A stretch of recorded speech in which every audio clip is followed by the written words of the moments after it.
Chapter 5, which tells how Flower in the Night's father wished to raise Abdullah above all others in the land.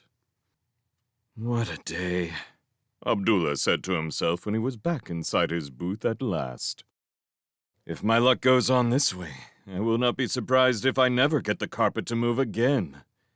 Or, he thought as he lay down on the carpet, still dressed in his best, he might get to the night garden only to find that Flower in the Night was too annoyed at his stupidity last night to love him any more.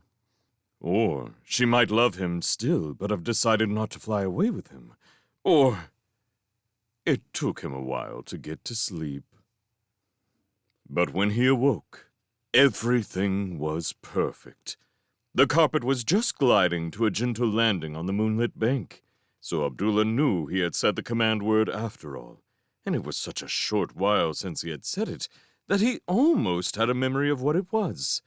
But it went clean out of his head when Flower in the Night came running eagerly toward him, among the white-scented flowers and the round yellow lumps. "You're here!" she called as she ran. "I was quite worried." She was not angry. Abdullah's heart sang. "Are you ready to leave?" he called back. "Jump on, beside me." Flower in the Night laughed delightedly. It was definitely no giggle, and came running on across the lawn. The moon seemed just then to go behind a cloud, because Abdullah saw her lit entirely by the lamps for a moment, golden and eager, as she ran. He stood up and held out his hands to her. As he did so, the cloud came right down into the lamplight. And it was not a cloud, but great black leathery wings, silently beating. A pair of equally leathery arms, with hands that had long fingernails like claws, reached from the shadow of those fanning wings and wrapped themselves around Flower in the Night. Abdullah saw her jerk as those arms stopped her running. She looked around and up. Whatever she saw made her scream, one single wild, frantic scream, which was cut off when one of the leathery arms changed position to clap its huge taloned hand over her face. Flower in the Night beat at the arm with her fists and kicked and struggled, but all quite uselessly. She was lifted up, a small white figure against the huge blackness. The great wings silently beat again. A gigantic foot, with talons like the hands, pressed the turf a yard or so from the bank, where Abdullah was still in the act of standing up, and a leathery leg flexed mighty calf muscles as the thing, whatever it was, sprang upright. For the merest instant, Abdullah found himself staring into a hideous leathery face, with a ring through its hooked nose and long, upslanting eyes, remote and cruel. The thing was not looking at him. It was simply concentrating on getting itself and its captive airborne. The next second, it was aloft. Abdullah saw it overhead for a heartbeat longer, a mighty flying djinn dangling a tiny, pale human girl in its arms. Then the night swallowed it up. It had all happened unbelievably quickly. "After it! Follow that djinn!" Abdullah ordered the carpet. The carpet seemed to obey. It bellied up from the bank. Then, almost as if someone had given it another command, it sank back and lay still. "You moth-eaten doormat!" Abdullah screamed at it. There was a shout from farther down the garden. "This way, men! The scream came from up there!"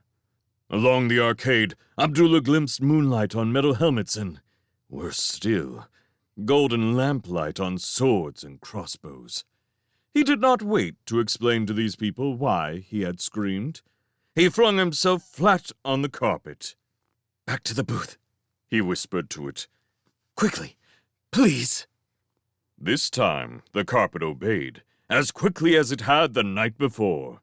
It was up off the bank in an eye blink, and then hurtling sideways across a forbiddingly high wall. Abdullah had just a glimpse of a large party of northern mercenaries milling around in the lamplit garden, before he was speeding above the sleeping roofs and moonlit towers of Zanzib. He had barely time to reflect that Flower in the Night's father must be even richer than he had thought. Few people could afford that many hired soldiers, and mercenaries from the north were the most expensive kind. Before the carpet planed downward and brought him smoothly in through the curtains to the middle of his booth. There, he gave himself up to despair. A djinn had stolen Flower in the Night, and the carpet had refused to follow. A djinn, as everyone in Zanzibar knew, commanded enormous powers in the air and the earth. No doubt the djinn had, as a precaution, ordered everything in the garden to stay where it was while he carried Flower in the Night away. It had possibly not even noticed the carpet or Abdullah on it, but the carpet's lesser magic had been forced to give way to the djinn's command. So the djinn had stolen away Flower in the Night, whom Abdullah loved more than his own soul, just at the moment when she was about to run into his arms, and there seemed nothing he could do. He wept. After that, he vowed to throw away all the money hidden in his clothes. It was useless to him now. But before he did, he gave himself over to grief again, noisy misery at first, in which he lamented out loud and beat his breast in the manner of Zanzibar. Then, as cocks crowed and people began moving about, he fell into silent despair. There was no point even in moving. Other people might bustle about and whistle and clink buckets, but Abdullah was no longer part of that life. He stayed crouching on the magic carpet, wishing he were dead. So miserable was he that it never occurred to him that he might be in any danger himself. He paid no attention when all the noises in the bazaar stopped, like birds when a hunter enters a wood.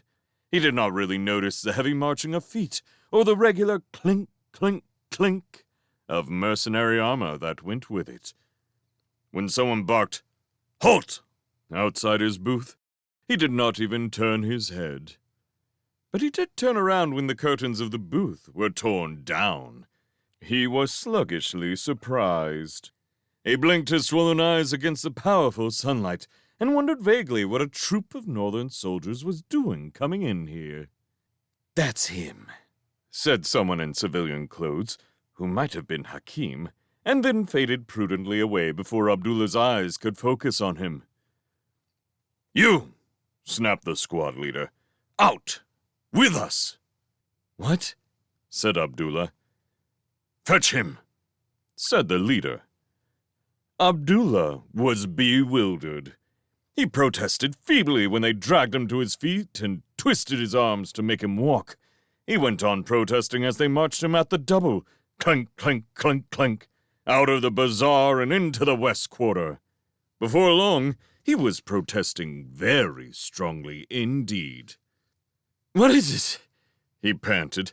"I demand, as a citizen, where we are going." "Shut up. You'll see," they answered. They were too fit to pant. A short while after, they ran Abdullah in under a massive gate made of blocks of stone that glared white in the sun, into a blazing courtyard, where they spent 5 minutes outside an oven-like smithy, loading Abdullah with chains. He protested even more. "What is this for? Where is this? I demand to know!" "Shut up!" said the squad leader. He remarked to his second-in-command in his barbarous northern accent. "They always whinge so. These Zanzibis got no notion of dignity." While the squad leader was saying this, the smith, who was from Zanzibar too, murmured to Abdullah, "The Sultan wants you. I don't think much of your chances either. Last one I chained like this got crucified." "But I haven't done anything," protested Abdullah. "Shut up!" screamed the squad leader. "Finish, Smith. Right. On the double."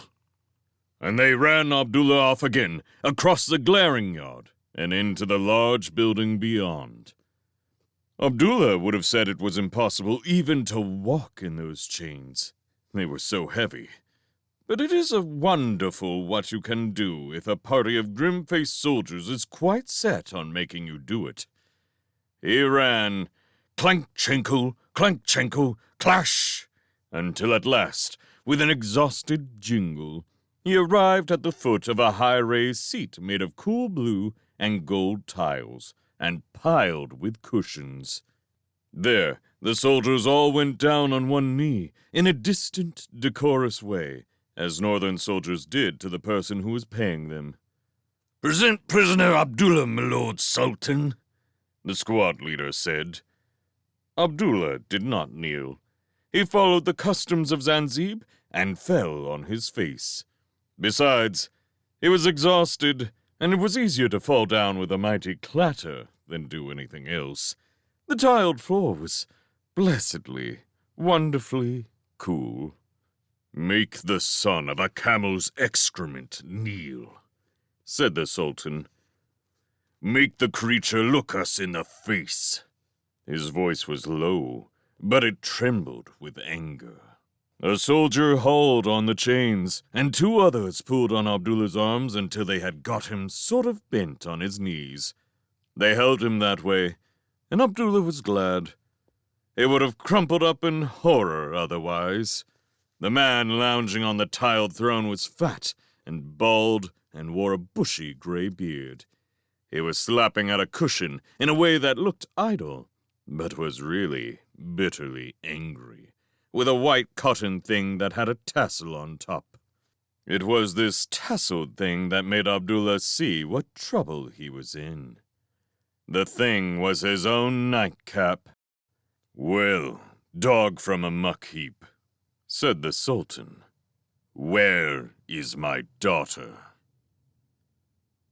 "I have no idea," Abdullah said miserably. "Do you deny?" said the Sultan, dangling the nightcap as if it were a severed head he was holding up by its hair. "Do you deny that this is your nightcap? Your name is inside it, you miserable salesman. It was found by me, by us, in person, inside my daughter's trinket box, along with 82 portraits of common persons, which had been hidden by my daughter in 82 cunning places. Do you deny that you crept into my night garden and presented my daughter with these portraits? Do you deny that you then stole my daughter away?" "Yes, I do deny that," said Abdullah. "I do not deny, oh, most exalted defender of the weak, the nightcap or the pictures, although I must point out that your daughter is cleverer in hiding than you are in finding, great wielder of wisdom, for I gave her, in fact, 107 more pictures than you have discovered. But I have most certainly not stolen Flower in the Night away. She was snatched from before my very eyes by a huge and hideous gene. I have no more idea than your most celestial self where she is now." "A likely story," said the Sultan. "Gene, indeed. Liar! Worm!" "I swear that is true!" Abdullah cried out. He was in such despair by now that he hardly cared what he said.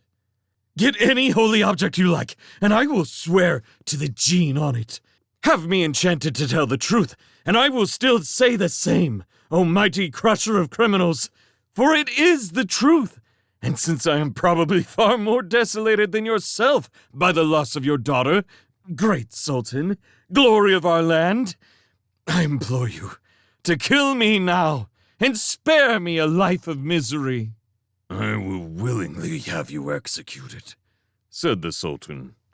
"But first, tell me where she is." "But I have told you, wonder of the world," said Abdullah. "I do not know where she is." "Take him away," the Sultan said with great calmness to his kneeling soldiers.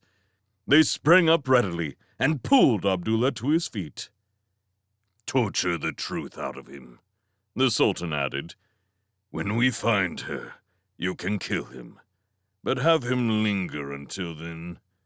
I dare say the Prince of Orkistan will accept her as a widow if I double the dowry. You mistake, sovereign of sovereigns? Abdullah gasped as the soldiers clattered him across the tiles. I have no idea where the gene went, and my great sorrow is that he took her before we had any chance to get married. What? Shouted the Sultan. Bring him back! The soldiers at once trailed Abdullah and his chains back to the tiled seat, where the Sultan was now leaning forward and glaring. Did my clean ear become soiled by hearing you say you are not married to my daughter, filth? He demanded. That is correct, mighty monarch, said Abdullah. The gene came before we could elope. The Sultan glared down at him in what seemed to be horror. This is the truth? I swear, said Abdullah, that I have not yet so much as kissed your daughter. I had intended to seek out a magistrate as soon as we were far from Zanzib. I know what is proper, but I also felt it proper to make sure first that Flower in the Night indeed wished to marry me. Her decision struck me as made in ignorance, despite the 189 pictures. If you will forgive me saying so, protector of patriots, your method of bringing up your daughter is decidedly unsound. She took me for a woman when she first saw me. So, said the Sultan musingly, when I set soldiers to catch and kill the intruder in their garden last night, it could have been disastrous. You fool, he said to Abdullah, slave and mongrel who dares to criticize. Of course I had to bring my daughter up as I did. The prophecy made at her birth was that she would marry the first man, apart from me, that she saw. Despite the chains, Abdullah straightened up. For the first time that day, he felt a twinge of hope. The Sultan was staring down the gracefully tiled and ornamented room, thinking. The prophecy suited me very well, he remarked. I had long wished for an alliance with the countries of the north, for they have better weapons than we can make here. Some of those weapons being truly sorcerous, I understand. But the princes of Orkistan are very hard to pin down. So all I had to do, so I thought, was to isolate my daughter from any possibility of seeing a man, and naturally give her the best of educations otherwise, to make sure she could sing and dance and make herself pleasing to a prince. Then, when my daughter was of marriageable age, I invited the prince here on a visit of state. He was to come next year, when he had finished subduing a land he had just conquered with those same excellent weapons. And I knew that as soon as my daughter set eyes on him, the prophecy would make sure that I had him. His eyes turned balefully down on Abdullah. Then my plans are upset by an insect like you. That is unfortunately true. Most prudent of rulers, Abdullah admitted. Tell me, is this Prince of Orkistan, by any chance, somewhat old and ugly? I believe him to be hideous in the same northern fashion as these mercenaries, the Sultan said, at which Abdullah sensed the soldiers, most of whom ran to freckles and reddish hair, stiffened. Why do you ask, dog? Because, if you will forgive further criticism of your great wisdom, O nurturer of our nation, this seems somewhat unfair to your daughter, Abdullah observed. He felt the eyes of the soldiers turn to him, wondering at his daring. Abdullah did not care. He felt he had little to lose. Women do not count, said the Sultan. Therefore, it is impossible to be unfair to them.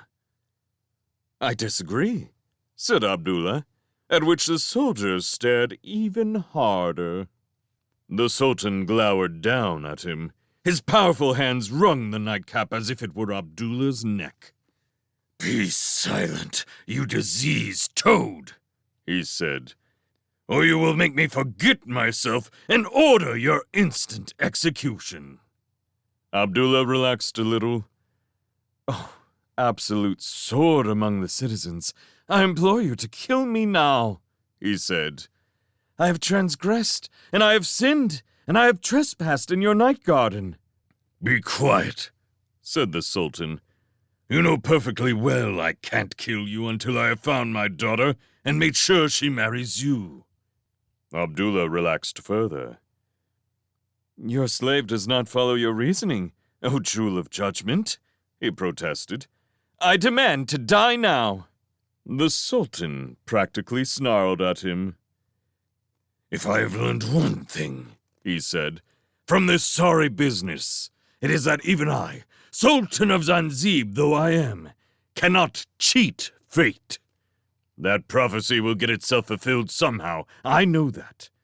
Therefore, if I wish my daughter to marry the Prince of Arkistan, I must first go along with the prophecy." Abdullah relaxed almost completely. He had naturally seen this straight away, but he had been anxious to make sure that the Sultan had worked it out too. And he had. Clearly, Flower in the Night inherited her logical mind from her father. "So where is my daughter?" asked the Sultan. "I have told you, O shining sun upon Zanzib," said Abdullah. "The Jinn—" "I do not for a moment believe in the Jinn," said the Sultan. "It is far too convenient. You must have hidden the girl somewhere. Take him away," he said to the soldiers, "and shut him in the safest dungeon we have. Leave the chains on him. He must have used some form of enchantment to get into the garden, and he can probably use it to escape, unless we are careful." Abdullah was unable to avoid flinching at this. The Sultan noticed. He smiled nastily. "Then," he said, "I want a house-to-house search made for my daughter. She is to be brought to the dungeon for the wedding as soon as she is found." His eyes turned musingly back to Abdullah. "Until then," he said, "I shall entertain myself by inventing new ways to kill you. At the moment, I favor impaling you upon a 40-foot stake and then loosing vultures to eat bits off you. But I could change my mind if I think of something worse." As the soldiers dragged him away, Abdullah nearly despaired again. He thought of the prophecy made at his own birth. A 40-foot stake would raise him above all others in the land very nicely.